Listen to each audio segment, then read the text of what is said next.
Florida's $100 billion tourism engine is cracking, not from hurricanes, from housing. When workers can't afford to live near Miami Beach and Orlando, service breaks, reviews plunge, and occupancy collapses. The dream is fading fast. Today we'll expose how the housing crisis suffocates tourism across Miami Beach, Orlando, and Key West. You'll see the chain: worker exodus, service failure, shorter stays, and vanishing tax receipts. Stay to the end for the single metric that forecasts the next leg down, and you'll leave with a simple framework to spot collapse risk in any tourist market before it hits. If you want the unfiltered truth on what's collapsing next and how to protect your money, subscribe to American Affordability Atlas and stay with us, because the next 60 seconds will show you exactly where Florida's tourism machine starts to fail. Here's the truth most people miss. Tourism doesn't run on palm trees and skyline shots. It runs on people. Housekeepers, servers, line cooks, shuttle drivers. If they can't live within reach of the job, the machine seizes. No workers, no service, no return trips. And in 2025, that pressure is suffocating Florida's hubs. Miami Beach is ground zero for the squeeze. Service wages haven't kept pace with rents. The result: staff push farther north and west, stacking 60 to 90-minute commutes onto already long shifts. Turnover surges. Managers post the same openings for weeks. Shifts go unfilled, then entire outlets cut hours. And once you're thin on the front line, the failure shows up fast. Slower check-ins, longer waits, fewer room cleans per day. Reviews slide, guests shorten stays, average daily rate blinks lower under the weight of complaints. Equity in hospitality assets evaporates, not because demand vanished, but because labor did. Now shift to Orlando. Theme parks depend on a massive frontline army, from custodial to food service to operations, but housing inflation pushes that army beyond the ring roads into distant exurbs. Absenteeism creeps up. Operators plug gaps with overtime and temps. The guest experience takes the hit. Longer lines, fewer open food windows, slower room turnover in resort hotels.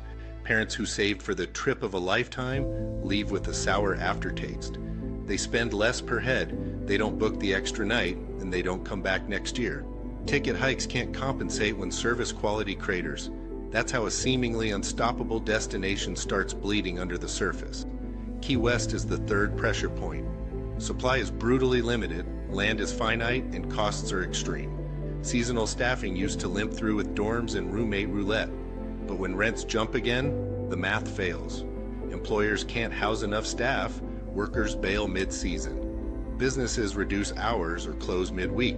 A tiny drop in labor availability translates into dark storefronts on prime nights.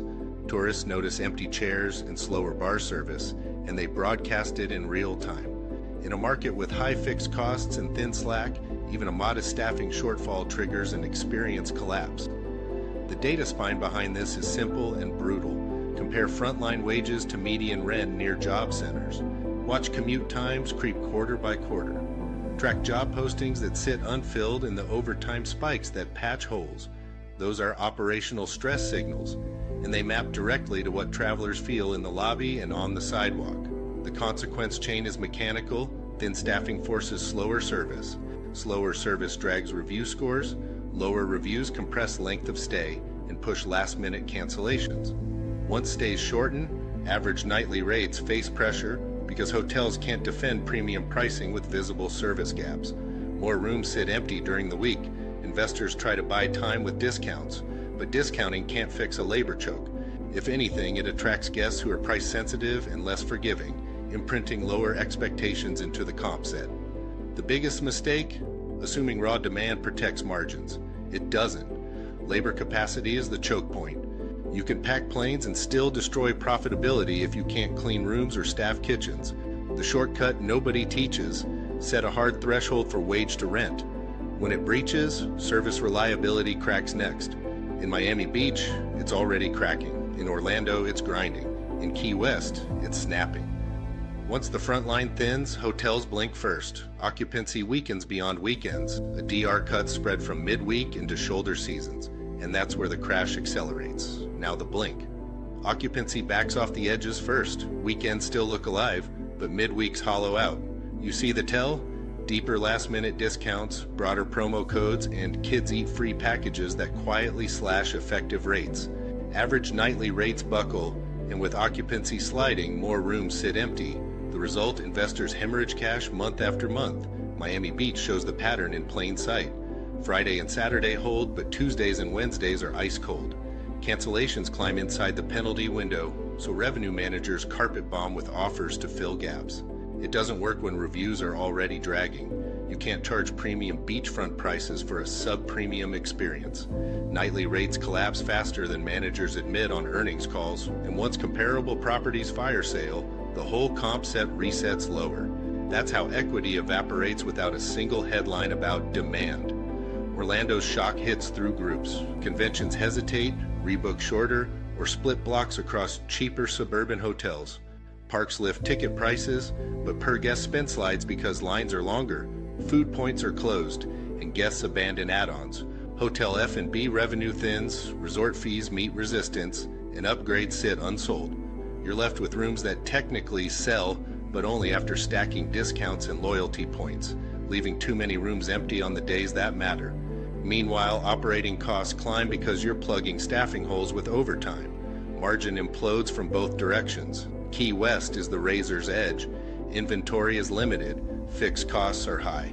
A tiny occupancy slip, 3 to 5 points, cracks profitability. Owners stretch with discounts, but that invites a crowd that expects deals and leaves harsher reviews. The bad loop locks in. Discount to fill, deliver slower service, earn weaker ratings, then discount deeper. That's not smart pricing, that's triage. On the owner side, debt is the silent killer. Higher rates mean debt service stands tall while cash flow falls through the floor. Refinancing risk spikes. Lenders demand more equity.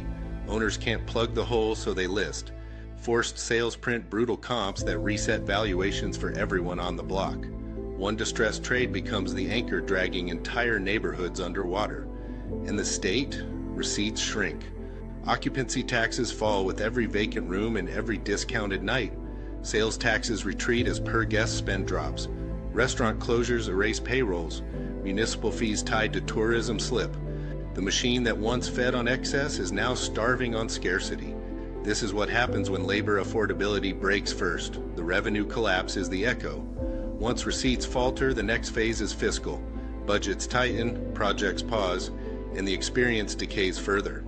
Tax receipts slip, bed taxes, sales taxes, resort fees.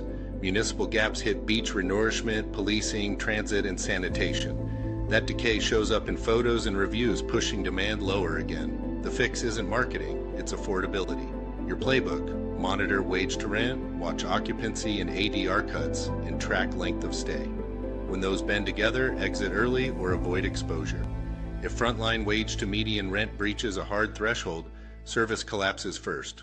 Occupancy follows, then the tax base. That metric is your early siren. Respect it. If you remember nothing else, remember this. Housing inflation suffocates tourism by choking labor, breaking service, and crushing occupancy until public revenues unravel. Here's what to do next. Track wage to rent, occupancy, ADR cuts, and tourism tax receipts in your market. If they're turning together, you're already late, and subscribe for real-time collapse indicators.